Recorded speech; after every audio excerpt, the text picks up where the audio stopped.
Bonjour tout le monde, j'espère que vous allez bien. Bienvenue au deuxième épisode de Satya, le podcast d'Idolem Villeray. Si c'est la première fois qu'on se voit, mon prénom c'est Émilie, je suis copropriétaire du studio ici, Idolem Villeray, puis je suis aussi professeure de yoga. Et avec moi, j'ai Catherine. Bonjour. Catherine qui est aussi professeure de yoga ici, mais dans d'autres studios Idolem aussi. Donc, deuxième épisode. Aujourd'hui, en fait, la dernière fois, on avait parlé de Satya, qui est le titre du podcast, puis qui est aussi un concept philosophique du yoga.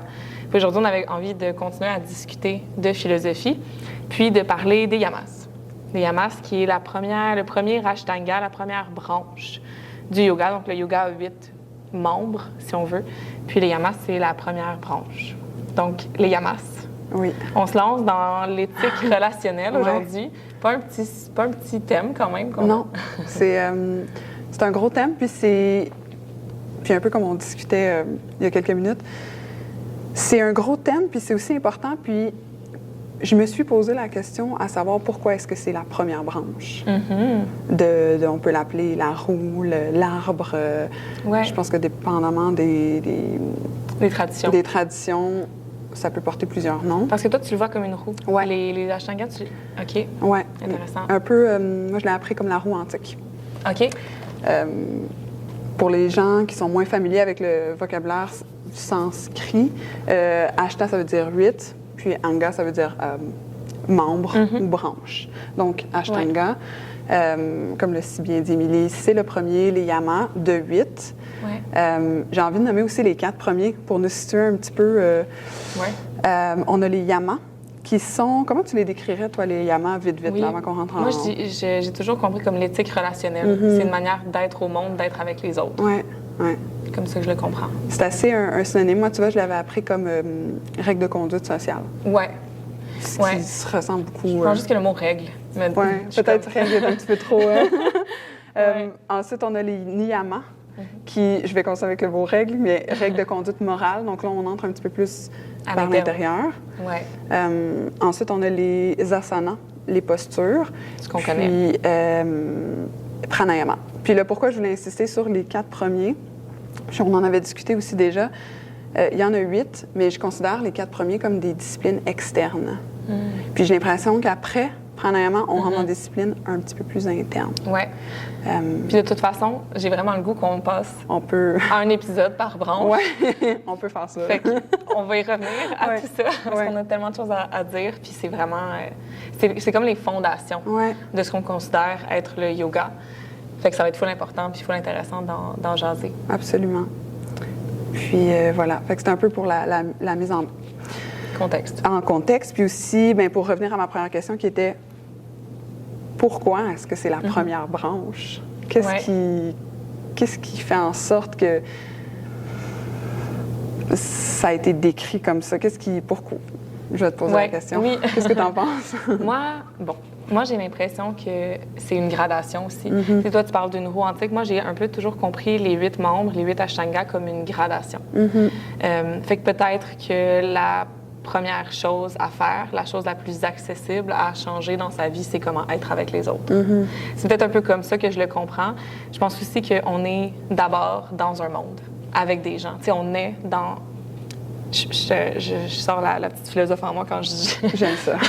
On est jeté dans un monde, on n'a aucun contrôle sur les contingences de notre existence. Là, je nais dans un corps, dans une société, avec des parents, une famille, etc. On est jeté dans un monde. Fait que la première chose qu'on est, c'est avec les autres.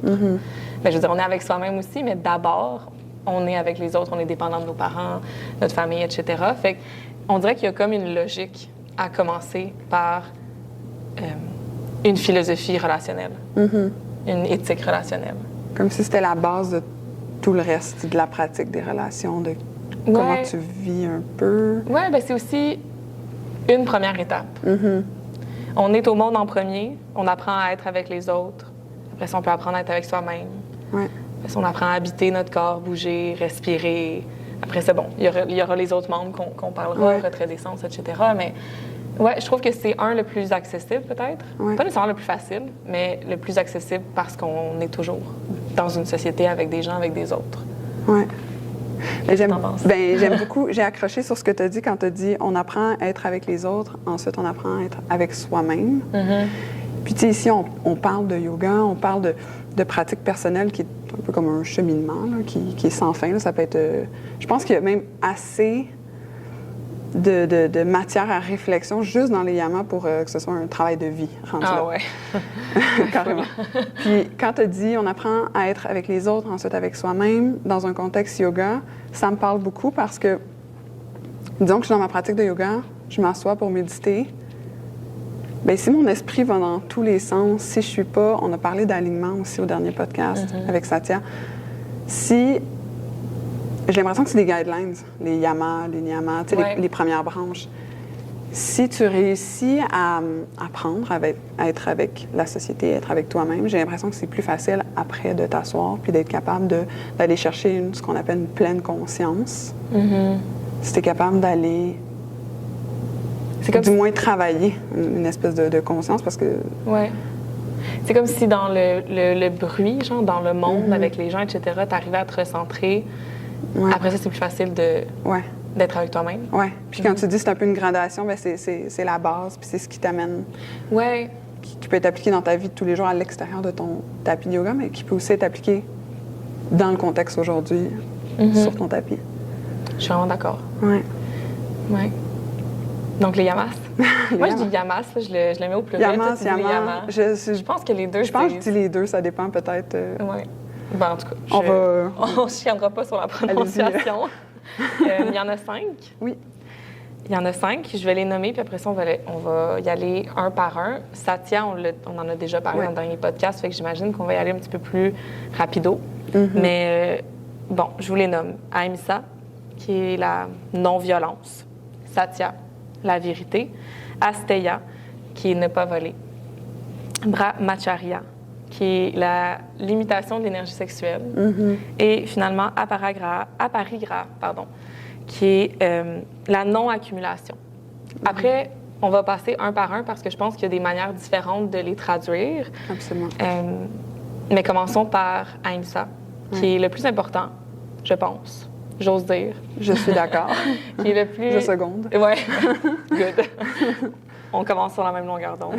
Mais Ahimsa, qui est traduit par la non-violence, puis qui est souvent aussi considéré, pas juste par nous, là, je pense qu'il est considéré par beaucoup de gens qui s'intéressent au yoga par le yama, le plus important, parce que c'est un peu aussi, il est un peu vu comme un genre de parapluie qui va venir comme englober tous les autres ensuite, tous les autres yamas. Parce que si on parle de Satya de la vérité, si on parle de Asteya ne pas voler, ça rentre un peu aussi dans la non-violence. Fait que, bon, faisons du pouce sur Ahimsa, sur la non-violence. Est-ce que tu as envie de, en quelques mots, mettons, le décrire, puis après ça, on commencera à discuter de comment ça se transpose dans nos vies, nos pratiques, etc. Oui, bien, en quelques mots, je dirais, Ahimsa, ça représente la non-violence. La non-violence envers tout ce qui nous entoure, dans nos actions, dans nos paroles, dans nos pensées, mais envers nous-mêmes aussi. Je pense que ça peut partir dans tous les sens.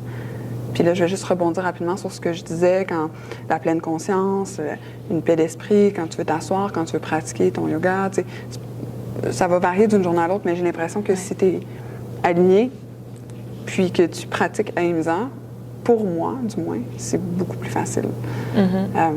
Puis comme tu l'as dit, c'est un parapluie, c'est la base de beaucoup de choses, c'est un peu l'attitude première du yogi, si on veut dire. C'est un peu comme ça qu'on s'imagine. Un yogi ou une yogini, c'est vraiment une personne qui est comme...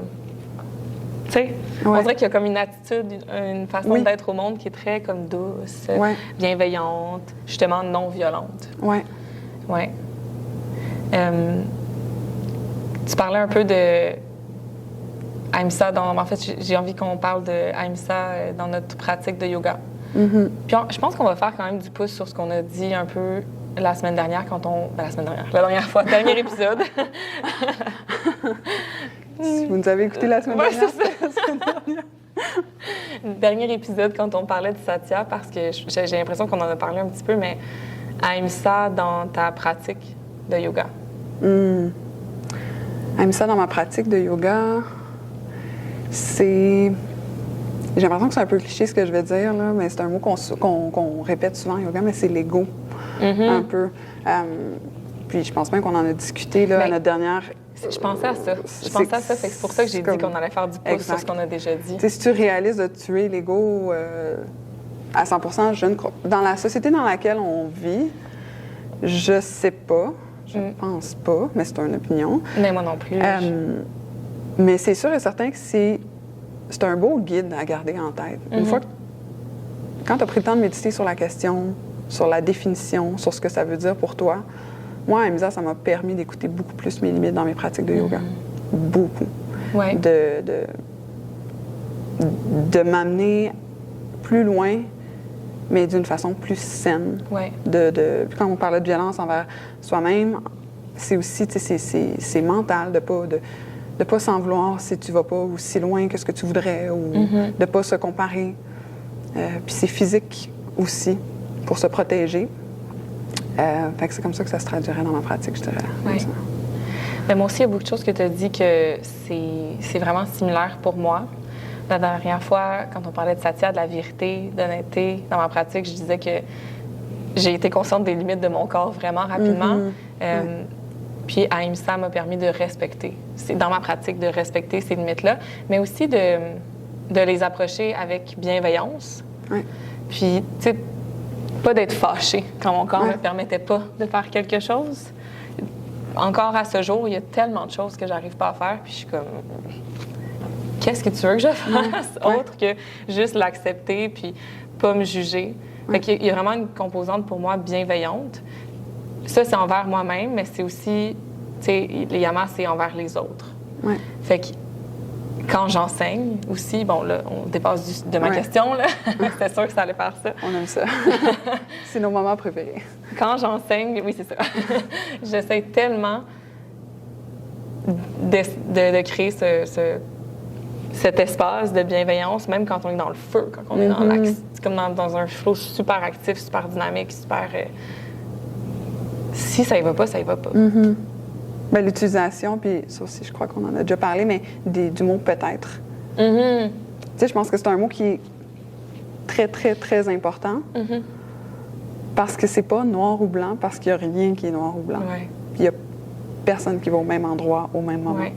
Mais même Ahimsa, c'est quoi la non-violence? C'est pas noir ou blanc, là. Non. C'est pas violence ou non-violence, puis c'est comme ça pour tout le monde. Oui. Parce que c'est tellement... Ce qui est violent pour quelqu'un, c'est peut-être... Exactement. C'est une question de perception. C'est une question de contexte aussi.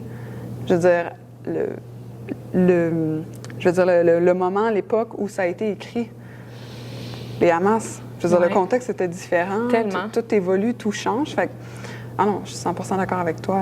Oui.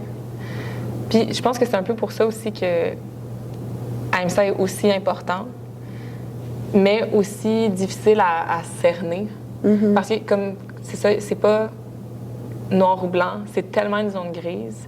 Puis après, tous les yamas là, peuvent être interprétés un peu comme une zone grise. Puis on en parlait aussi la semaine passée. Pourquoi je répète ça? C'est la dernière fois. En plus, on l'a même pas tourné la semaine passée. On s'est même pas vu la semaine passée. On s'est même pas vu. La dernière fois, le dernier podcast, quand on parlait de Satya, on disait aussi que Satya, la vérité, c'est pas la même chose pour tout le monde. Ouais. Puis je pense que c'est encore plus vrai quand on arrive à Ahimsa parce que, bon, on arrive dans un autre thème complètement, mais je pense qu'on va se laisser guider par la conversation. Les yamas, c'est une éthique relationnelle. La non-violence, c'est un commandement éthique sur comment agir avec les autres. Fait que l'idée, c'est de ne pas faire violence. Ouais. C'est quoi ne pas faire violence pour quelqu'un? Si pour moi, ne pas faire violence, c'est de te dire la vérité, mais que la vérité te fait violence. C'est quoi Ahimsa? Absolument. Fait qu'il y a quelque chose de tellement difficile à cerner dans la non-violence. C'est ça, encore une fois, c'est pour ça que c'est un thème, un concept parapluie, parce que ça inclut la vérité, ça inclut ne pas voler, ça inclut tous les autres yamas. Puis ça inclut même les niyamas, j'ai envie de dire. Ouais. Parce qu'Ahimsa, c'est... Oui, ne pas faire violence aux autres, mais c'est ne pas se faire violence. Puis c'est pour ça qu'on parlait dans notre propre pratique, tu sais. Oui. Puis ça dépend tellement du bagage personnel, de ce que tu as vécu. tu vas pas être, désolée pour l'anglicisme, mais trigger par les mêmes choses, par les mêmes mots. Exact. Ça, c'est aussi un sujet qu'on va discuter quand on est soit en formation professorale ou juste quand on enseigne des cours, tu sais, les ajustements physiques, surtout verbal, mais physiques. Je l'avais noté. Ah oui? J'étais comme, il faut qu'on parle du consentement. Oui, le consentement, mais ça aussi, ça en fait partie. Oui, c'est ça. Ne pas faire violence. Des fois, il y a des ajustements que pour nous, c'est comme ça a changé ma pratique. Là. C'est tellement puissant dans mon corps. Puis pour moi, mettons, il y a des zones qui sont pas triggering, comme tu as dit. Mais il y en a qui le sont. Mais cette même zone-là peut être super triggering pour une autre personne. Fait que l'idée, encore une fois, pour moi, c'était de ne pas faire violence. Au contraire, c'était comme d'aider quelqu'un de supporter quelqu'un dans sa pratique. Puis pour cette personne-là, ça a été violent, de recevoir cet ajustement-là. Fait que, oui, vas-y. Puis là, ça devient encore plus nuancé parce que toi, tu vas aller chercher le consentement. Oui. Mais la personne qui doit donner ou pas le consentement, c'est important aussi d'être à la fois honnête avec toi-même puis avec la personne, mais aussi de ne pas te faire violence puis de le dire non, d'être capable de dire non. Tu sais, c'est pas toujours facile puis c'est correct, tu sais, mais c'est un apprentissage. C'est pour ça qu'on dit que c'est comme un parcours de vie, là, c'est... Ouais. Fait que c'est ça. Je pense que Ahimsa, c'est une manière d'être au monde, mais une manière d'être au monde qui est tellement difficile à cerner. Fait que c'est, comme tu disais, le travail d'une vie parce que c'est un travail qui est constant. Ouais. On peut toujours être en train de se poser la question. Puis c'est pour ça, je pense que c'est d'abord une manière d'être avec les autres parce que ça implique une discussion. Ouais. Ça implique des échanges. Ouais, je t'ai dit la vérité. Je reprends mon exemple de dire la vérité qui, des fois, peut être violent pour quelqu'un. Puis pour moi, c'est au contraire... Dire la vérité, c'était comme ce qu'il fallait faire, c'est de mentir, mettons, qui aurait été, ou de m'abstenir, qui aurait été violent, tu sais. Ou je m'en allais avec ça. Mais tout ça pour dire que ça implique, mais je te l'ai dit, est-ce que ça t'a fait du mal? Tu sais, ça implique une discussion, ça implique un ajustement constant. Puis un ajustement constant à travers le temps, mais avec les gens aussi, tu sais, ça dépend des personnes. Ça peut changer ta propre perception de ce qui est la violence. Oui. Tu sais, je veux dire, j'ai beaucoup aimé ce que tu as dit, les conversations. Tu sais, les échanges avec les gens vont te faire grandir puis vont te faire ouvrir les yeux sur différentes perceptions, puis sur les tiennes. Oui, c'est très bien dit. C'est aussi peut-être ne pas nuire. Fait que plutôt... Parce que j'ai l'impression que ne pas nuire, ça implique l'intention. Versus l'action. OK. Je m'explique. Il y a plusieurs courants éthiques contemporains occidentaux, puis là, on n'est pas du tout dans un contexte occidental, là, mais je pense que ça va nous aider à faire sens de ce que je veux dire. Il y a des courants éthiques qui considèrent que c'est l'intention qui compte. Comme une phrase assez populaire là, qu'on entend. Puis il y a des courants éthiques qui considèrent que c'est les conséquences de nos actions qui nous permettent de juger si une action a été morale ou pas morale, ou, dans notre cas, violente ou pas violente, vu qu'on parle d'Ahimsa. Est-ce que pour toi, la non-violence peut se comprendre selon l'intention de mon action ou selon les conséquences de mon action? C'est une excellente question. Petite question légère. Ça va résonner dans ma tête pendant les prochaines semaines. Mettons ton intuition, puis ça va être, on dirait que ça va faire ressortir peut-être ton intuition morale, mais... J'ai l'impression... ça va être plate ma réponse, mais j'ai l'impression que c'est un mix des deux. Probablement que j'aurais tendance à pencher un petit peu plus vers les conséquences. Je pense que toute action mérite ou doit avoir une réflexion. Oui. Une intention. Une intention. Même si ton intention est noble, je pense qu'il y a toujours une partie de nous qui doit bien se douter que... Est-ce que c'est noble envers nous-mêmes? Est-ce que c'est altruisme comme action ou est-ce que c'est le contraire? Tu comprends ce que je veux dire? Oui. C'est comme si l'intention était importante, mais au final, ce qui nous permet de juger, surtout dans un contexte peut-être relationnel, ce qui nous permet de juger si une action a été violente ou non, c'est la réception. Oui. J'ai l'impression que j'aurais tendance à peut-être un petit peu plus pencher vers ça, mais encore là, tu sais, peut-être que je pourrais y réfléchir encore quelques jours puis changer d'opinion, mais... En plus, je te pitch ça de même. Non, c'est bon parce que Mais je trouve comme- que ça fait ressortir ton Oui. intuition, là, comme... Tu sais, comme rapidement. Mais je pense que c'est le désir de ne pas vouloir blesser autour Ouais. euh, C'est ça, ne qui pas nuire. remonte Ouais. en premier. Puis là, ce serait, ben, tu sais, même si ton intention, elle a beau être bonne, Mhm. ouais. Je pense que je suis Toi? d'accord avec toi. Je pense que je suis d'accord avec toi. Je pense que ça m'est arrivé des moments dans ma vie où quelqu'un avait les meilleures intentions du monde, mais j'ai été blessée. Ouais. Puis je suis convaincue que c'est arrivé l'inverse aussi, que Ouais. j'avais les meilleures intentions du monde, mais que j'ai blessé quelqu'un. Fait que dans un contexte purement relationnel, d'éthique, je pense que les conséquences ont un peu plus... Tu sais, l'intention est importante, là, clairement. Si tu as une mauvaise intention, mais que finalement les conséquences turn out fine, OK, c'est dommage, là, mais je pense que... Ouais, je pense qu'il y a une petite prévalence aux conséquences parce qu'on est avec les autres. Puis si l'idée, c'est de ne pas faire violence aux autres, faut que la réception de cette non-violence-là soit réellement non-violente. Ouais. Je suis d'accord. Je propose qu'on passe rapidement sur Satya le deuxième parce que de toute façon, comme on dit, Ahimsa, c'est un concept qui va venir englober tous les yamas. Oui. Fait que c'est sûr que ça va revenir dans notre discussion. Satya, on en a déjà parlé, qui est la vérité, honnêteté, admettre et comprendre sa place, ses torts. Justement, si on parle de non-violence, d'être capable d'admettre quand on a fait violence. Ouais. Puis peut-être de chercher à réparer après ou, tu sais, d'ouvrir la discussion, mais c'est quelque chose qu'on n'a peut-être pas abordé la dernière fois puis qui est en lien avec Ahimsa, d'être honnête dans cette potentielle violence ou non-violence par rapport à nos actions, aux choses qu'on dit. D'être confronté.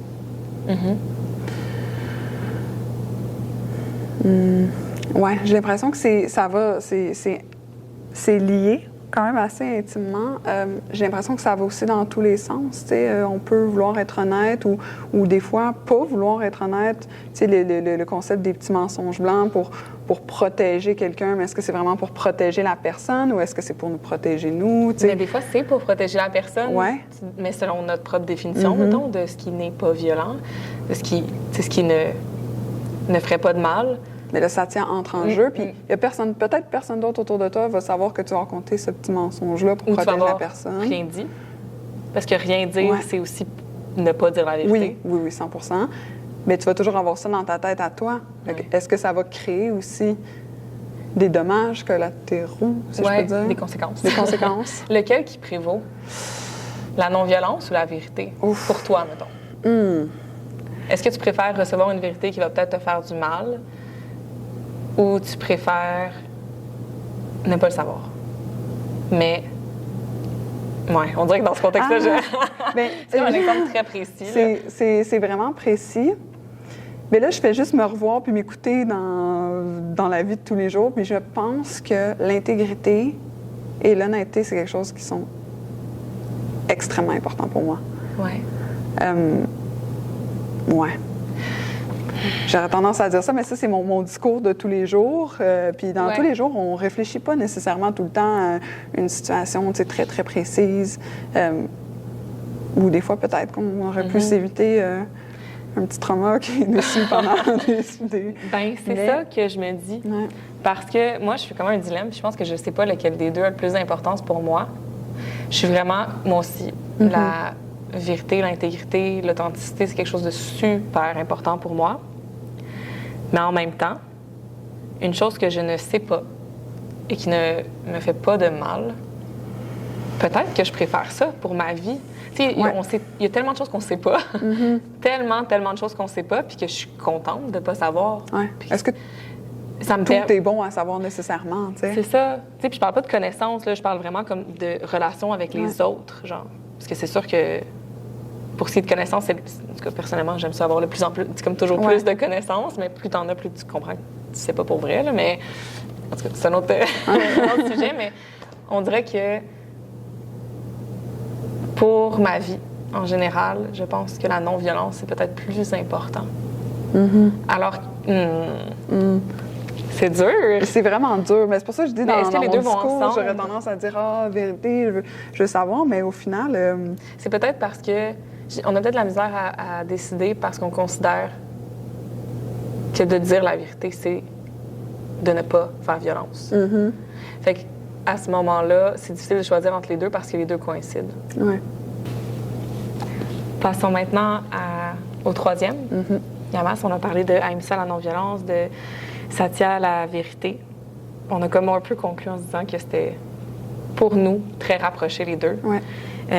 Ensuite, Asteya, ne pas voler. Ne pas voler, ça peut se transposer de plein de manières. Ça peut être très comme ne pas voler des choses, mais ça peut être aussi ne pas voler de temps aux gens. Je pense que peut-être que les Yamas ont été écrits dans un contexte qui était beaucoup plus pragmatique, genre ne pas voler aux autres.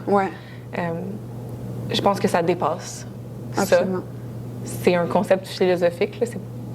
Oui, c'est une éthique, puis oui, il y a quelque chose de très comme être avec les autres, mais c'est ça, ne pas voler de temps. Puis j'ai l'impression que le premier que tu as nommé, c'est pas voler au niveau matériel, c'est quand même assez clair. Oui. Il y a beaucoup de nuances, mais ça, pour moi, c'est quelque chose d'assez... Oui, il n'y a comme pas grand-chose à dire là-dessus, dans le sens où... C'est assez présent aussi dans les valeurs de notre société en ce moment, je dirais. Oui. Mais le temps, je le trouve très, très intéressant parce que je trouve que c'est peut-être lui le plus, des fois, difficile à cerner, à comprendre pour certaines personnes. Mais c'est aussi le temps, c'est comme la chose... Je sais pas si je vais sonner tellement cliché quand je vais dire ça, mais comme notre vie, c'est de manquer de temps. Là. Ouais. C'est vrai, là, le temps est compté. Puis rares sont les gens qui ont trop de temps dans leur vie. T'sais, on manque de temps. Ouais. La vie, c'est... Ça passe trop vite. Non, mais c'est vrai. Puis comme c'est ça, je me sens cliché quand je dis ça, mais je suis une personne qui, toi aussi, t'es comme ça, on aime ça remplir nos vies. Puis je veux toujours plus de temps. Mais la réalité, c'est qu'on va toujours en manquer de temps parce qu'à un moment donné, c'est fini toute cette belle aventure-là. Fait que ne pas voler du temps aux gens. Ne pas se voler de temps aussi, mais là, on est avec les autres. Là. Restons dans les yamas ou l'éthique relationnelle, mais comme, tu sais, ne pas étirer des relations, ne pas, tu sais, comme accommoder quelqu'un alors que, si tu te posais la question, est-ce que c'est pertinent? Ouais. J'ai comme un exemple où j'ai juste des gens qui jasent juste pour jaser. Ouais. Puis c'est vraiment comme, j'adore le small talk, là, ça n'a pas rapport, là. Mais tu sais, des fois, ça m'amène à me poser la question, est-ce que, mettons, quand je fais du small talk, est-ce que comme, c'est pertinent ce que je suis en train de faire présentement, ou est-ce qu'on pourrait mieux se parler ou pas se parler? Ou pas se parler. Mais c'est aussi la première chose qui me suis venue en tête. Des petits exemples par-ci, par-là. Ça peut être dans la vie de tous les jours, ça peut être au travail, au studio, dans des formations. C'est quelque chose que j'ai... Moi, tu vois, j'ai un peu de difficulté, justement, le small talk. Tu sais, je pense que dans certains cas, c'est nécessaire, ou tu veux apprendre à connaître quelqu'un. Mais je te dirais que moi, je suis quelqu'un qui, si je peux couper ça de ma vie complètement, des espèces de... Je serais à l'aise de juste pas parler ou juste éviter ce type de situation. Je trouve ça énergivore un peu, des fois. Puis, moi aussi. Je pense qu'on est les deux je pense que c'est bien pas... dans le silence aussi. Oui, aussi. Puis je pense que le silence peut parler beaucoup, mais je suis comme du genre à faire comme « Allô, enchanté, parle-moi de tes traumas. » Genre, parle-moi de ton enfance. Je suis comme... Comme ça, deep, là. Fait que le small talk, autant que, comme tu dis, ça a une valeur, là, ça a comme... Ça nous permet d'apprendre, de créer des liens. Oui. Puis dans certains contextes où c'est nécessaire. Oui, il y a des contextes où tu n'as pas nécessairement le temps ou l'envie de commencer à embarquer dans des gros sujets full intense ou pas l'énergie. Mais ne pas voler de temps. Ne pas entretenir de relations dans lesquelles tu n'es pas investi. À plus long terme qu'un small talk, disons. Là, une relation qui t'apporte rien. Je ne veux pas dire rien dans le sens où on n'est pas des opportunistes, mais dans le sens que rien de nécessairement positif. Ou que moi, j'ai pas l'impression que j'apporte ce qu'il faut à la personne. sais, les yamas, c'est être avec les autres si j'entretiens une amitié ou j'entretiens une relation dans laquelle je sais que ça va pas durer ou j'ai pas l'impression que j'apporte ce que cette personne-là mérite ou ce que je pense qu'elle vaut ou, tu sais, tout ce que je peux donner. Ouais. Pourquoi je volerais de ce temps-là à cette personne-là? Ouais. On dirait que c'est comme ça que je le comprends. Puis, je comprends tellement ce que tu dis parce que je pense être quand même comme ça aussi. Puis là, à l'inverse, si on remonte à d'autres yamas, bien, quelqu'un qui entretient des relations pour les entretenir, même si, tu sais, t'as des gens qui vont aimer tout simplement avoir un cercle autour d'eux. Oui. Bien, est-ce que ça peut être vu à un certain point comme de la violence, si toi, tu fais juste couper les liens parce que tu n'as pas l'impression d'apporter quoi que ce soit à cette personne-là ou tu manques de temps, puis tu fais, bien, moi, j'ai moins de temps pour cette relation. Je ne vais pas dire personne, mais cette relation-là, disons. Est-ce que de l'autre point de vue, quelqu'un qui n'a pas du tout le même background, qui n'a pas du tout cette façon-là de... Comment ça peut être reçu? Oui, comment ça peut être reçu aussi. Oui. Mais... Pour moi, Astéa, c'est quand même assez... c'est le plus... J'ai envie de dire... C'est assez... C'est assez direct. C'est assez direct pour moi. Oui. Je pense que le dernier point que j'ai envie de dire sur Astéa, c'est de ne pas voler. C'est aussi par rapport à nos compétences en tant que prof de yoga. Mais mettons, outre le contexte d'une professeure de yoga, juste une personne avec ses compétences. Ouais. Puis on en a parlé un petit peu... la semaine passée, non, c'est pas vrai, dans le dernier épisode sur Satya, de reconnaître ses propres compétences. Puis, si une personne vient nous voir avec un bobo, de ne pas... On dirait que... Comment je pourrais expliquer? Pour moi, ça rentre aussi dans ne pas voler, dans le sens où je vais pas te donner un diagnostic, je vais pas alors que je le sais pas. Il y a quelque chose aussi là-dedans de ne pas voler à la personne la possibilité d'aller chercher réellement ce qu'elle a besoin, genre. Est-ce que ça serait un peu comme... ne pas s'approprier une compétence que tu n'as pas nécessairement. C'est ça. Oui. On dirait que c'est difficile d'exprimer en mots le lien avec ne pas voler, mais il y a quelque chose de... Si je fais un diagnostic par rapport à ce que je sais, en sachant très bien que je sais vraiment pas tout puis que je suis pas médecin, on dirait que je vole quelque chose à la personne. Ouais. Je vole la possibilité de peut-être se guérir ou peut-être trouver réellement ce qui se passe ou... Ouais. Fait qu'il y a quelque chose aussi, encore une fois, par rapport à Satya, à vérité, honnêteté, à reconnaître sa place. Même dans ne pas voler. Ouais. Le prochain, il va être difficile, je pense. Brahmacharya. Brahmacharya. La limitation de l'énergie sexuelle. Il faut comprendre, Ouais. je vais mettre en contexte, je pense que c'est important. Il faut comprendre que la transmission du yoga, au départ, c'était dans un contexte très gourou-apprenti. Fait qu'il y avait une relation unique et particulière entre le gourou et l'apprenti. Puis je dis le parce que c'était masculin, c'était au début pas universalisé, ouvert aux femmes. Puis il y avait cette relation directe. C'est aussi des ascètes. Fait que des ascètes, c'est des gens qui se sortent complètement de la société puis qui vivent en dehors de la société. Souvent, c'est des gens qui n'avaient pas... Justement, qui avaient un mode de vie de renonçant, fait qu'ils renonçaient à leur sexualité, renonçaient à la famille, renonçaient aux richesses. Fait que dans ce contexte-là, on peut comprendre comment Brahmacharya est né. C'est l'imitation de l'énergie sexuelle, fait que c'est l'idée que je renonce. Je renonce à ma sexualité. Bon, pourquoi?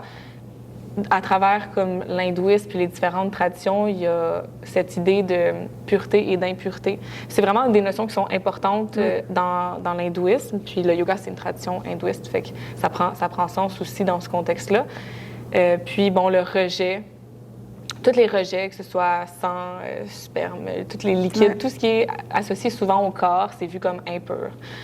Donc si on veut se purifier, faire le chemin des 8 ashtangas vers samadhi, l'éveil, ben il faut limiter son énergie sexuelle. Fait que ça, c'est un peu le contexte dans lequel Brahmacharya naît. Maintenant, pour nous, tu sais, qu'est-ce que ça implique dans notre pratique, dans notre vie, dans notre enseignement? Dans un contexte moderne, j'ai envie de parler de consentement.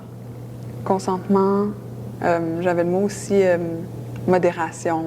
peut-être. Un peu comme une espèce de transition entre l'interdit. On a peut-être transité vers une modération. Puis aujourd'hui, on parle beaucoup de consentement. Oui. Oui. C'est ça. Je ne sais pas à quel point j'ai beaucoup de choses à dire là-dessus, à part consentement. C'est sûr que dans notre posture de prof de yoga, il y a un certain pouvoir. Oui. Puis il y a malheureusement des gourous modernes qui ont abusé de ce pouvoir-là. Oui. Fait que même si c'est pas nécessairement un yama que j'ai beaucoup de choses à dire dessus, je pense qu'il y a quand même vraiment sa place puis qui est important. Je pense qu'il est très, très, très important dans un contexte de yoga, mais dans un contexte de comme la vie de tous les jours. Ben oui, là. dans tous les contextes où il y a des hiérarchies, en fait. Relations de pouvoir. Des relations de pouvoir ou des relations, j'ai envie de dire. Ben en fait, oui. Pouvoir, écart d'âge, les genres, connaissances, tout.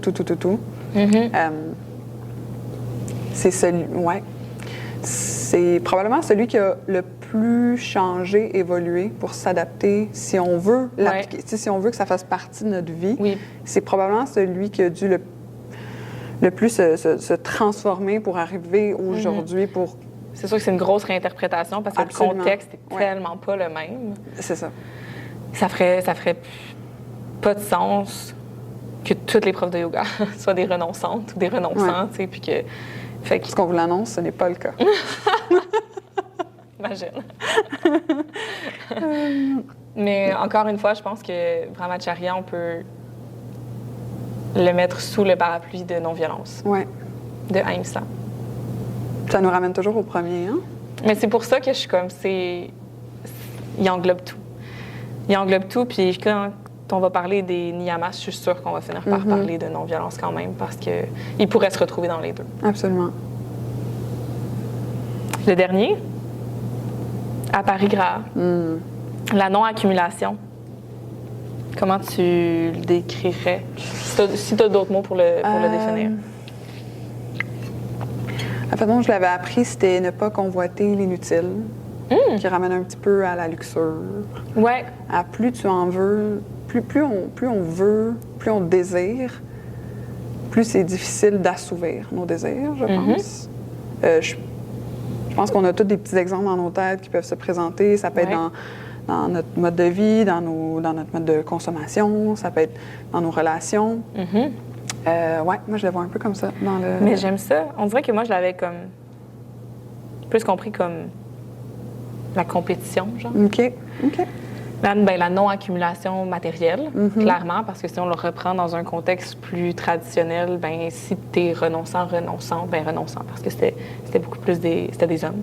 Si t'es renonçant, tu veux pas accumuler des richesses matérielles, parce que t'accumulerais l'inutile, tu sais. Dans un contexte, de ce contexte-là, même ça peut se transposer même dans nos vies modernes, là, où on est dans une ère de surconsommation, puis c'est l'idée de ne pas suraccumuler les choses, puis de prendre soin de ce qu'on a, puis de choisir qu'est-ce qu'on veut avoir. Mais aussi au niveau compétition, il y a quelque chose de vouloir accumuler la richesse, accumuler des diplômes, avoir, posséder, avoir, oui. Être. Oui.